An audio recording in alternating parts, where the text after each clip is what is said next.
Okay, so preemptory excuse.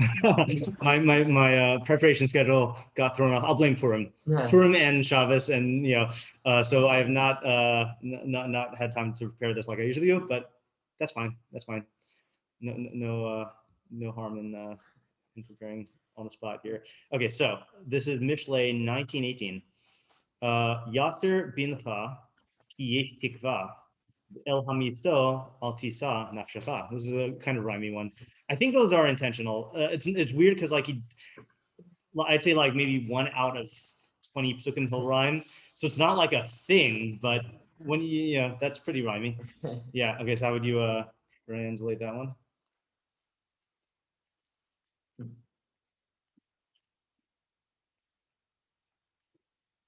Is Yasser like Mussar?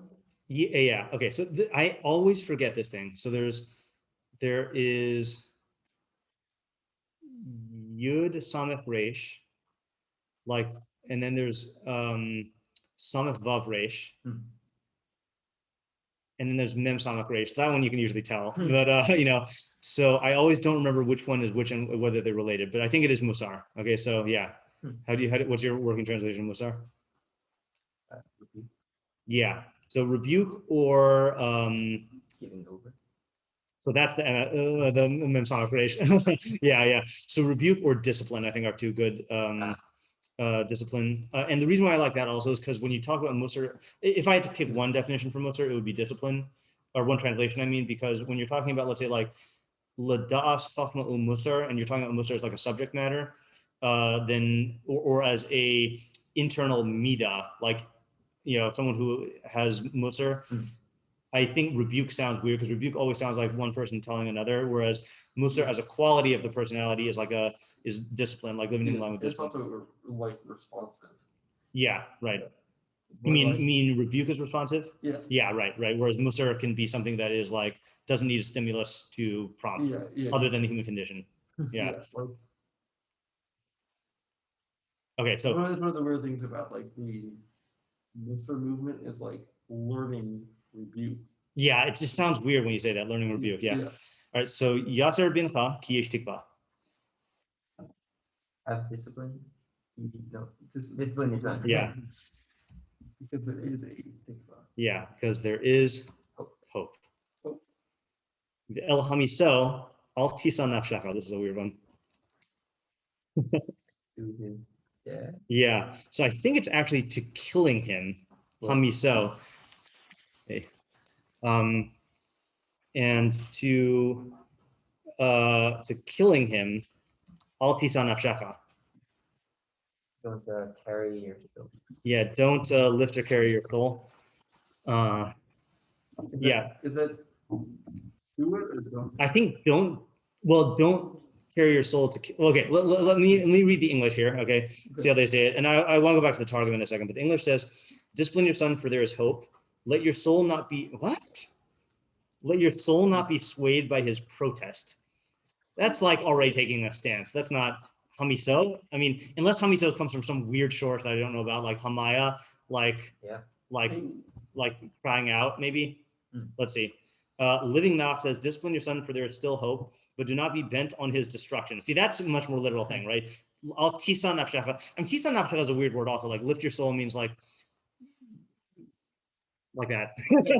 Be like carried away with, or like get motivated by, or something like that. But do not be bent on his destruction. And then Alter says, reprove your son while there is hope, and to his moaning pay no heed. Okay, fine. So maybe hamiso is while there is hope. While there's hope, yeah, not because there's hope. Yeah, and there's no Mitzvah Zion, right? Or did I just forget it? Do you say Mitzvah Zion? No. Yeah. Okay, and then Targum, I was just looking up here.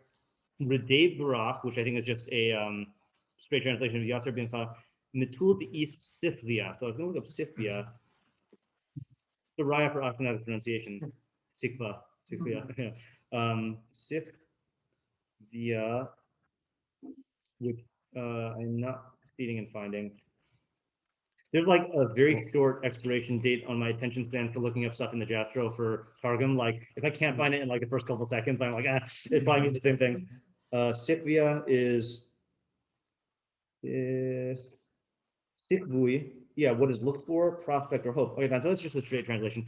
Ulamimutse lotrim naftav. Okay, so I think it's a straight translation. I don't think there's anything, what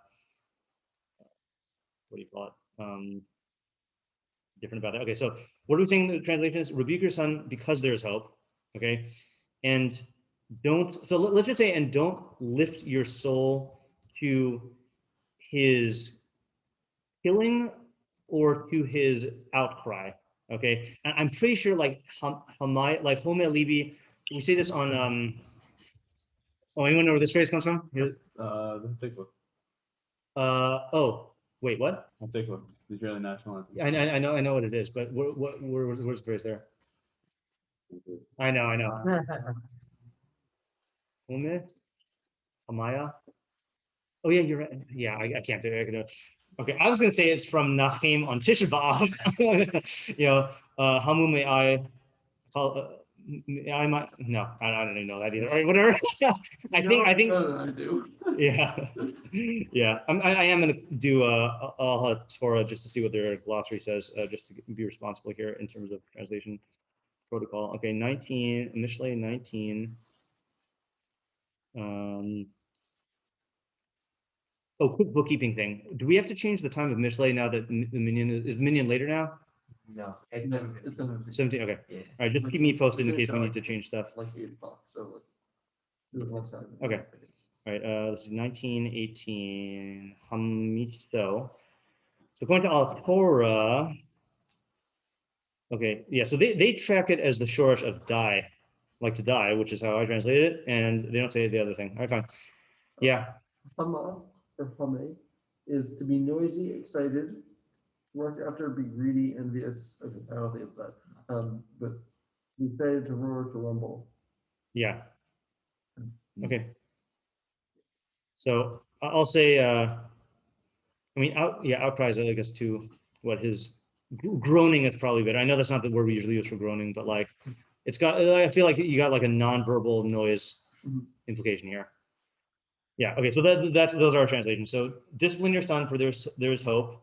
I'm going to say discipline. I'm just going to ditch rebuke, Yes. because even if you are disciplining, it's going to be through rebuke probably. Yeah. So discipline your son because there's hope, and don't lift your soul to his killing or groaning.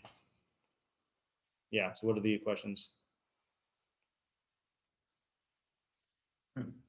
With lifting your soul. Yeah. What is lifting your soul? How the English had said, I think the best of the English ones that I read was article saying, "Let your soul not be swayed." But I think grammatically, al tisa nafshacha means you should not lift your soul, not you shouldn't allow it to be lifted. I mean, so I think it's like it's directing you to not do this. I mean, it might mean the same thing, but yeah. All right, what is lifting your soul? What does discipline have to do with hope?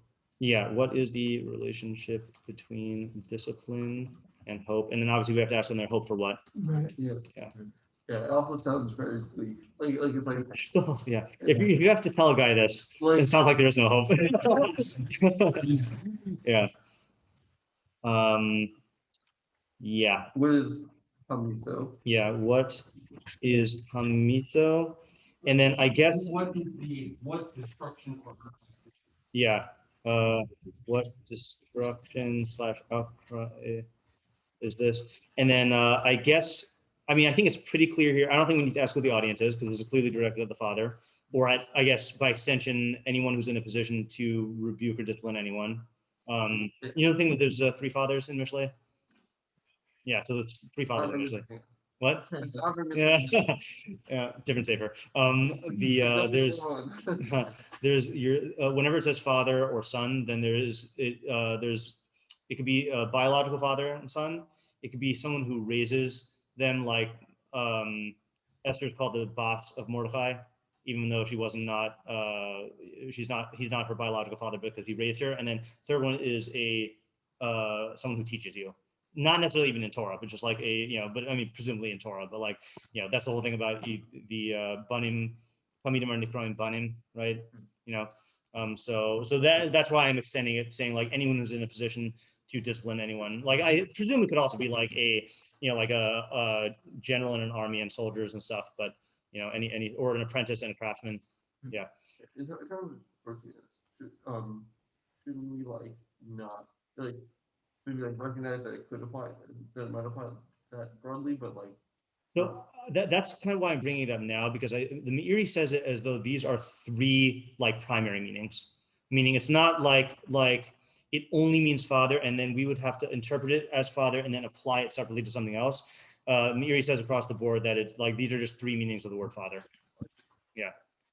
He says this in the intro to Mishlei, so he's saying it like as universal. okay. Yeah.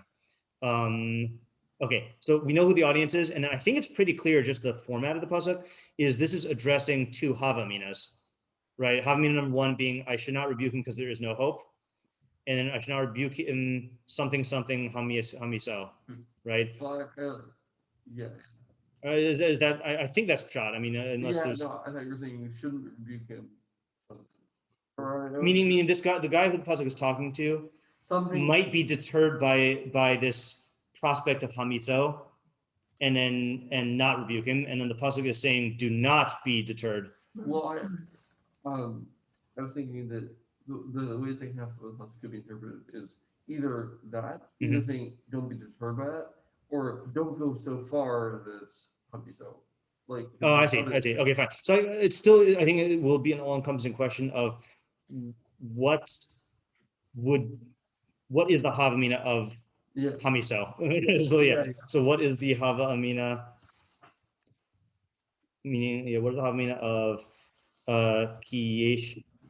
Corresponding to kiyesh tikva, corresponding to kiyesh tikva, and then what is the havamina corresponding to the el hamiso atisa nafshacha? You said something first. I don't think so. I said, what is the havamina corresponding to kiyesh tikva? Oh, okay. And then what is the havamina corresponding to the el hamiso atisa nafshacha? I don't know. I heard how you said twice. Maybe I said it twice. I don't know. We'll check the recording. Atisa nafshacha. Yeah. Okay. And what if there is no hope? Yes. Okay, good. Yeah. So what if there really is no hope? Yeah.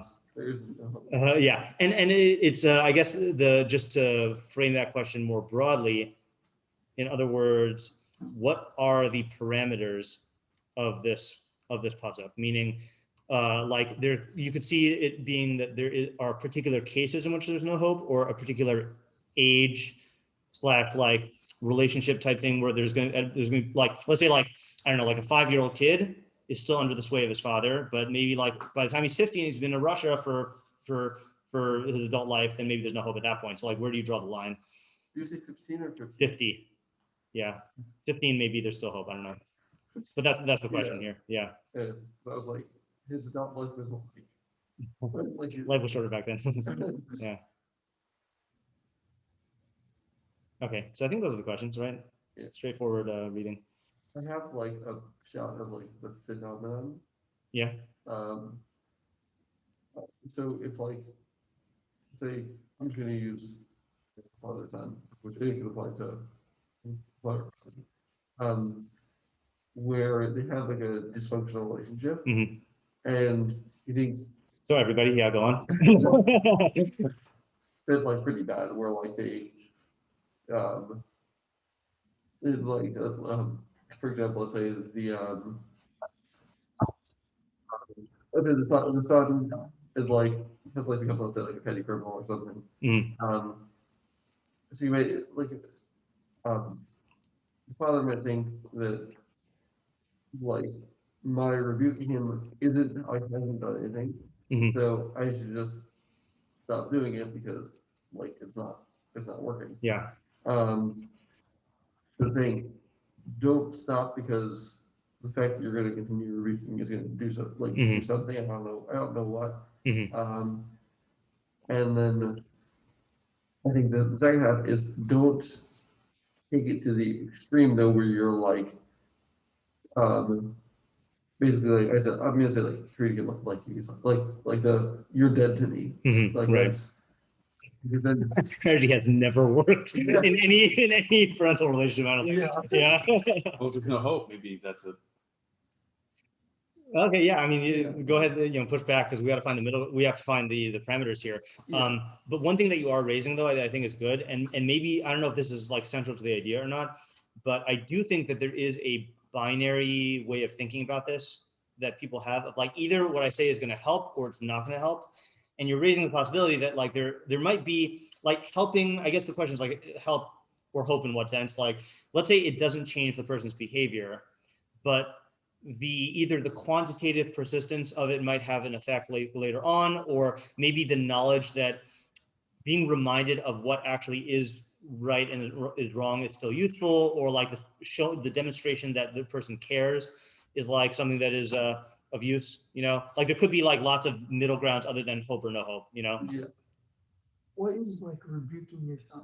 Yeah, that's the other thing. So we weren't sure. I think this was before you guys came down. Is the Yaser or Mussar in general could either be rebuke or it could be discipline. Like that's how you translate it. And so rebuke, we rejected that as our main translation because that seems like Right. a verbal act, Right. So if you said that, then if you took that approach, then the pasuk would be much simpler in terms of like analyzing one action. But if you're broadening it to discipline your son, like that could be like how you behave in the home, like how you raise him, like what, Right. yeah. So that we should ask that. We should add this to the list. So what? Yeah, we didn't ask that. What is Mussar? What is Mussar in this context? Meaning, if it's rebuke, then in what forms? And then if it's discipline, how broad is that? Yeah. Also, I just want to put something on the back burner here. So son, I think, means all three, right? Biological, raising, and teacher. But then if this pasuk is about rebuke, so I kind of want, when we look at the application of whatever ideas we come up with, I kind of want to look at the question of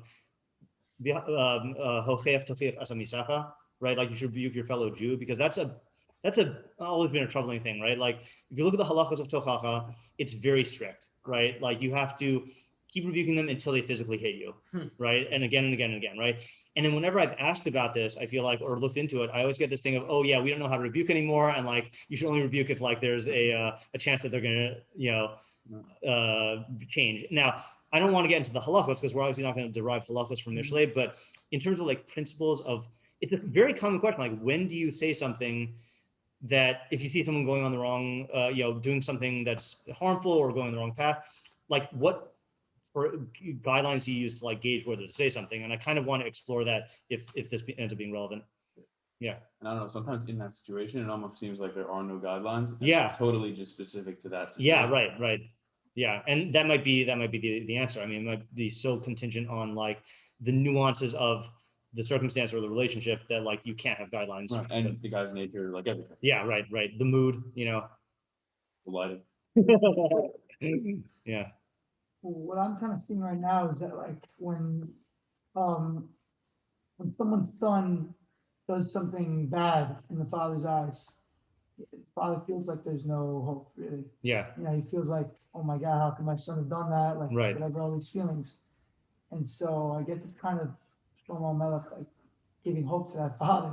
Yeah. So I think that's where the question that Joe asked came in, which is, what if there is no hope? Meaning, to what extent is Shlomo just giving him a pep talk, like there's hope, and to what extent is like he actually making an objective statement?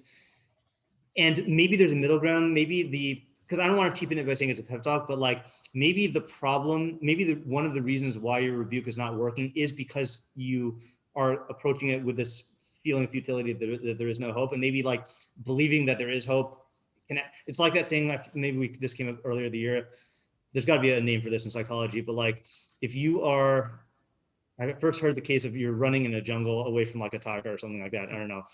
And you're running and like you through the forest and like you get to this clearing and there's like this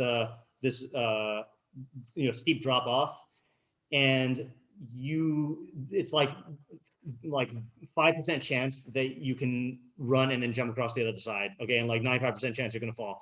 So the question is, what should you be thinking when you make that jump? Because obviously you got to make the jump because there's nowhere else to go. So should you be thinking would a chacham think to himself, okay, there's a 5% chance I'll make it, or would the chacham think to himself, there's a 100% chance that I can make it? And so there is a category of psyching yourself out where the act of psyching yourself out actually produces different results. So I think in that case, you should think, I'm going to make it, because that could give you like that additional, the extra push, right? Yeah. Yeah. So the question, I mean, obviously everything is in your control. Whereas with your son, it's not like you having more hope is going to directly have a bearing on his own issues, but it might change the way that you give tochacha, either in that instance or in like the general, like staying the course, Uh-huh. So I guess to build on. Sorry, before you do, can I just give an example of that? Yeah. So, and this is in the realm of teaching. Like, I definitely have, like, I have this naive. Well, I don't think it's naive, but it's been called naive.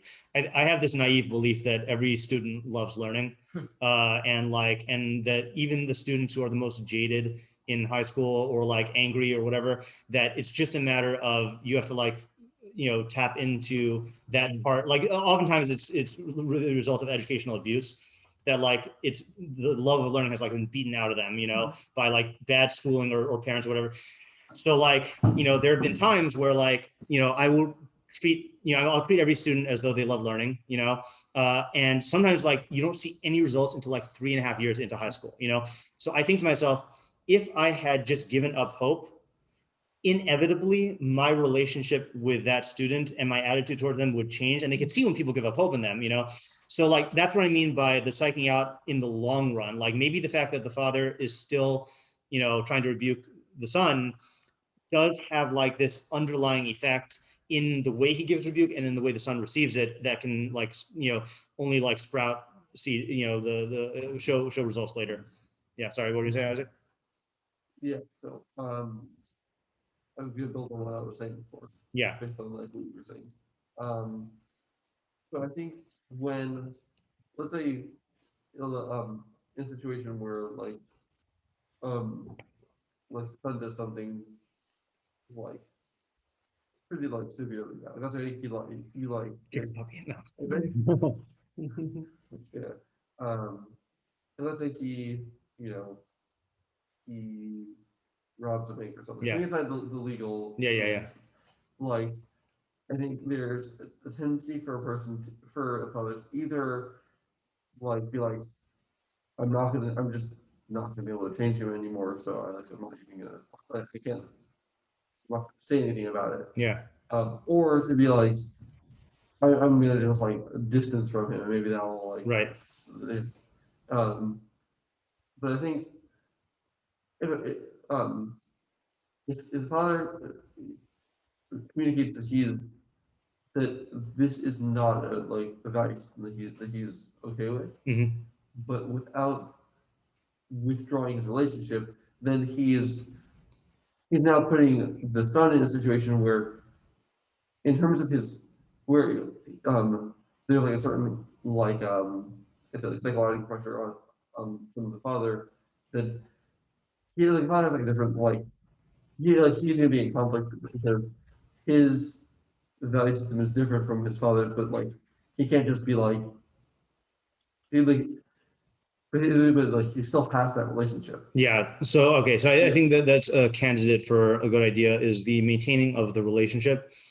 It can be instrumental in the ability of the son to change. So just to make sure I understand what you're saying, I already have the question, but make sure I understand what you're saying, is that you're saying that the hope comes from the fact that the relationship is maintained through the act or the Mussar, or whatever this Mussar is, and the particulars is because he's conveying that like he cares about like the value system. Yes. Okay. And also, yeah, another facet of it is it's because he has this hope, because the father has hope, therefore there is hope.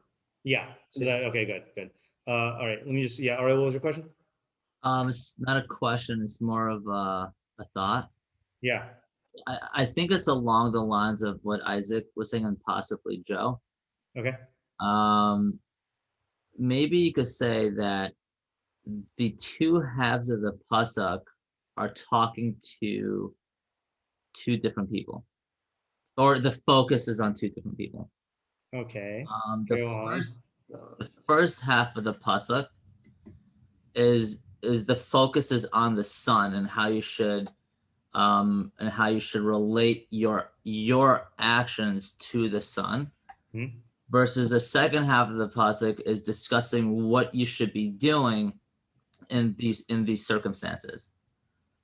So to explain further, the first half of the pasuk, discipline your son because there is hope, that simply just means, because your son, your child, or your Talmud is still in the growing stages, he still wants to learn, and if he messes up here or there, there's still an opportunity for him to grow. Versus the opposite extreme is where, and it sounds like the second half of the pasuk is the opposite extreme, but it's not really, because the second half of the pasuk is talking about something else. Because the second half of the pasuk is basically saying that if there really is no hope, he really is like screwed up, then you should just just there's really just no point anymore. How are you seeing that in the second half? I'm just missing how you're seeing that in the second half. So but however, the second half of the pasuk is really focused on, it's really teaching you on what you should be doing, what you shouldn't be doing as a father, meaning you shouldn't go out of your way to help him. And there's really no point because you're just going to make things worse. I'm just not seeing how you're reading that in the second half of the pasuk. How are you reading it in English, and then how is your idea corresponding to that? So the second half of the pasuk is, don't lift your soul to his killing, just means the son is just going down the wrong path and there's no saving him. Right? So now you have two options. One option is, okay, well, I'm going to do whatever is necessary to save him because I have an emotional attachment to my son, and I'm going to do what is quote unquote right for my son because I want to save him. But you have to recognize that there's a point of no salvation. I think he's saying the El Hamiso Al Tisan is. I think he's saying it like, let's say like his death, not his Mussar death. His like, let's say he's gonna get capital punishment. Right. That's like, and I think it's like, then don't like lift your soul to that. I think that's how he's reading this.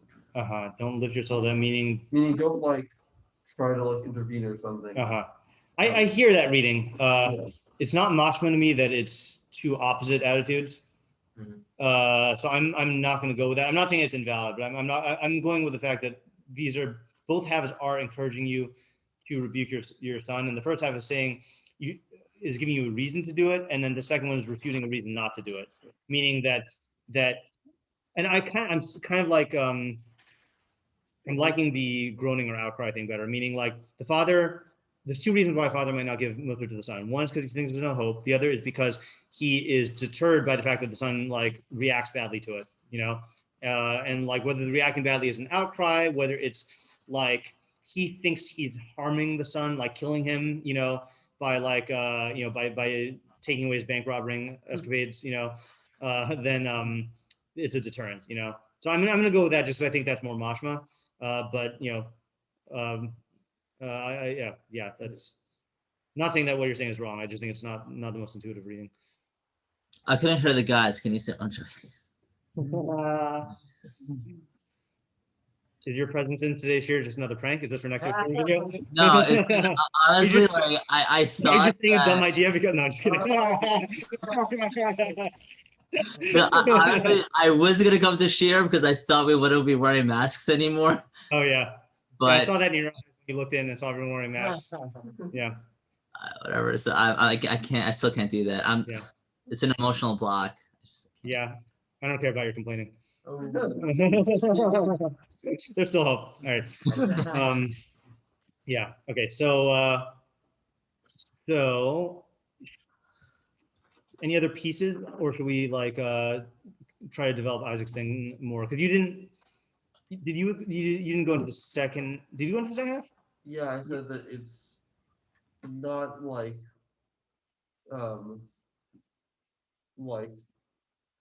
not to try you're dead to me. Oh yeah, yeah. I think then I think the first half is. Oh, okay. Yeah, the first half is maintaining a relationship without rebuke. The second half is as a rebuke, breaking a relationship. Wait, how's the first one maintaining a relationship without rebuke? It's saying like let's say your son comes home, he just robbed the bank. And you, so you're like, my rebuke clearly isn't going to do anything, so you just don't say anything. Oh, just commenting that. Yeah, It's combating it. Yeah. It's commented to these two methods. Yeah. First is you know rebuke. Second is you say like, yeah, you're not welcome. Yeah. So I like the first half still. Yeah. Can I just try extending the first half into the second half with the outcry reading? Okay, sure. Meaning that so the primary subject of, let's try this out. The primary subject of the pasuk is a father who doesn't want to rebuke the son because he's afraid it's going to ruin the relationship. Okay. And so, or maybe I'm just talking about the second half. But I think that's the like. I think it's the first time also. Okay, so yeah, so I also thought that, but I forgot it. Yeah. Yeah, because you might say the first half is like you think that that your rebuke isn't going to do anything, and therefore you don't say anything. And so it's saying that there is hope, and by demonstrating that hope through the rebuke, then you're sustaining the relationship in a constructive and caring way, right? And then the second one is, well, if when I rebuke him, it causes him so much pain, or like he I mean, the pain is going to be whether it's death or death, or whether it's the outcry. I can't put my son through that by rebuking him. That's going to be bad for the relationship. And it's saying that you should ignore that. Like, don't let that be the excuse to not rebuke him. Now we didn't have to understand why, but yeah. Is that just to clarify? Is that that he's in pain for it, or that he's angry? It could be both. Meaning pain, let's say, at like the notion of stopping the bank robberies, or anger at the fact like, why are you picking on me, or whatever the thing is. I think any sort of outcry. Yeah. It's too painful to not think. Yeah. I just want to point out a little bit of ambiguity. I've kind of been going back and forth in my head. I don't know, like, if we're saying it in any distinct way, but is the first half addressing a father who has no hope, and the pasuk is basically telling him, no, go do this because there is hope, but he thinks there's no hope, so the pasuk is telling him there's hope, go do this?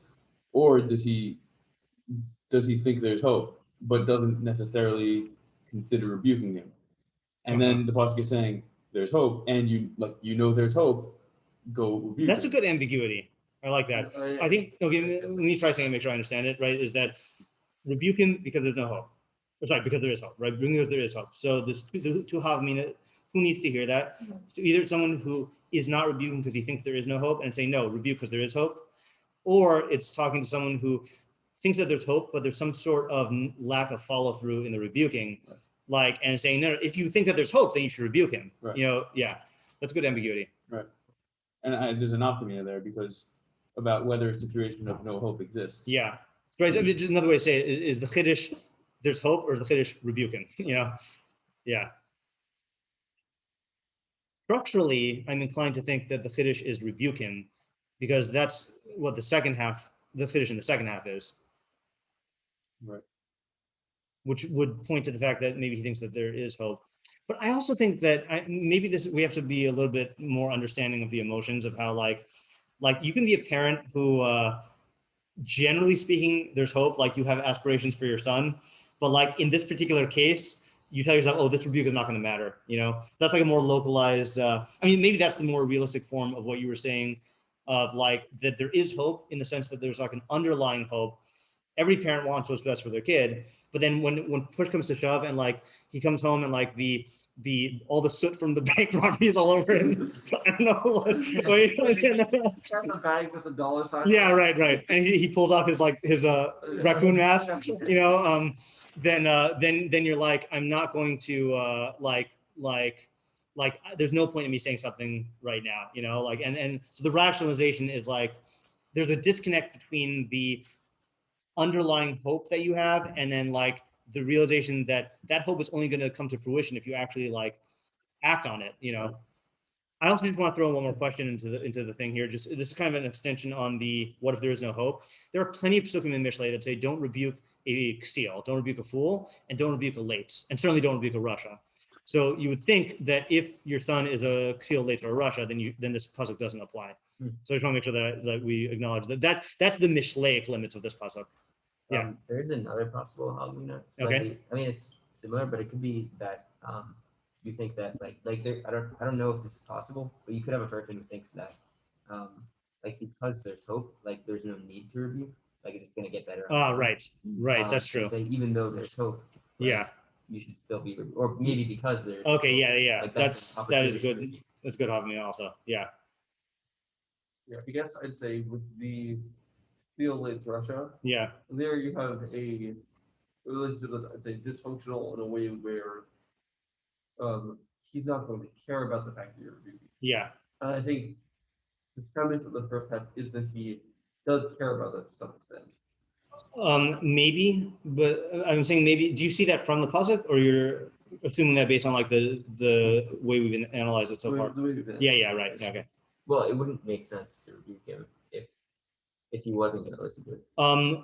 Unless what I was saying earlier is true, that he might not be in a state where he can hear it right now, but the fact that like you maintain that, Oh, either yeah, that you yeah, maintain the yeah. relationship, or that you maintain that he's clear on what your views are on this, you know.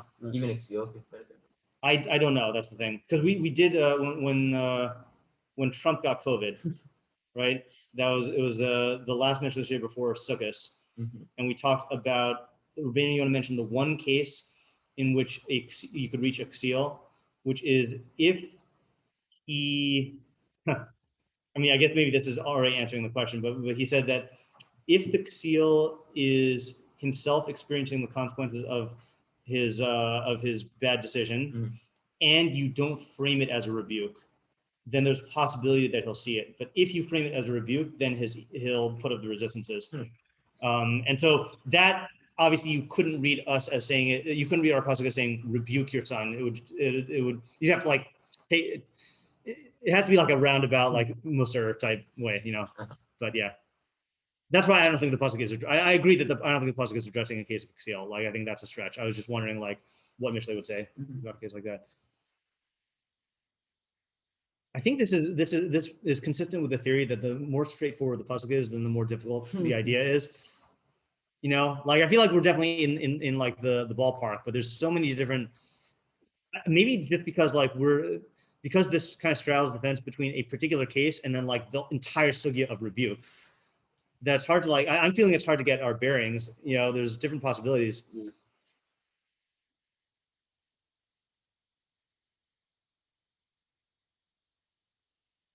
And I'm going to try just throwing one more thing out there don't lift your soul to his killing. Can you take that literally, figuratively? Meaning that there is I feel like I've definitely seen this before in parents, that sometimes it's so painful for a parent to say no to their kid. Like there is this irrational feeling like that they are harming their kid by rebuking them, you know? And again, that's being exaggerated by Mishlei as hamiso, as like killing him, you know? Like, you know, like, okay, this is a dumb story, not directly related to the rebuke. There was to the concept of rebuke. There was you know, in the old yeshiva building, then the main kitchen was on the ground floor, like on the main floor. And it's like when there were social events, let's say like a kiddush or something like that, then you'd have like everyone mingling in like the main base midrash area, and then like, you know, and then the kitchen was like just a few doors down. So there's this time when one of the yeshiva, there was some sort of like kiddush or something like that, and then there was a yeshiva guy who like walked downstairs and saw this strange woman, like not Mishlei's strange woman, but you know, this strange woman, like she had opened the refrigerator and she was like just giving her kid like you know, some sort of, I don't know if it was orange juice or something like that, like she was basically just stealing, like you're just stealing stuff from the refrigerator, you know. So my, you know, so the dorm guy said like you know, that belongs to somebody, and her response, he's polishing, which I did not know was a word. I think it's like he's like famished, like he's weak, you know, you know, as if somehow that justifies that she could just steal food from someone's refrigerator, you know. So like, what's the closest you can be down the cops close? is like the sight of her son being thirsty was just so unbearable that like she had to do it, like she had to like give in, you know. Now that's not in relation to this, but that sort of extreme thing of like seeing your son in pain is so painful. It's like you're killing him. Like it's like if I said no, and like parents, especially parents who have like spoiled their kids, if I say no, like I'm destroying him. Like how is he gonna, you know? It's literally the opposite, though. In reality. In reality, it's the opposite. Yeah, is you want to say? Yeah, The opposite. that by first of all, it feeds into itself, so it's like a snowballing effect. Yeah. That it's going to get more and more every time. You're always going to feel a bigger need to do it Yeah. and not say no. And then by never saying no, you're ruining the kid. Yeah, because and that kid doesn't understand. Exactly, that you're you crippling the feel kid, so and up. they're not going to be able to survive in terms of like dealing with consequences of their actions or like changing themselves. Yeah, so like, that's what I mean by literally, figuratively, or I guess Yeah. it's literally, but it's a hyperbole. Like Mishlei is speaking in the hyperbolic, irrational framework of the father of I'm killing him, but Mishlei doesn't mean like if you were literally killing him by rebuking him, yeah, don't rebuke him. Like, like that's probably bad. Right. Yeah, yeah, I don't like it, but. yeah. Because I do think that, I mean, I know I'm not the grammarian here, but I do think hamiso means to kill him. I think it would be hamiyaso or something if it's outcry. And this, I mean, it's not two different pshatim. Like it is, you know, it's expressing itself in the outcry. Do you want to do this? Do you want to stop here and let this roll around, and then tomorrow we'll do the meforshim? I think it's like a good like stopping spot. Okay. All right, good. Let's stop here for today. Oh, David, you have like a few minutes to talk about what you want to talk about or not? Yeah. Okay. All right. So I'll call you in a second. Can you remove my dad from what's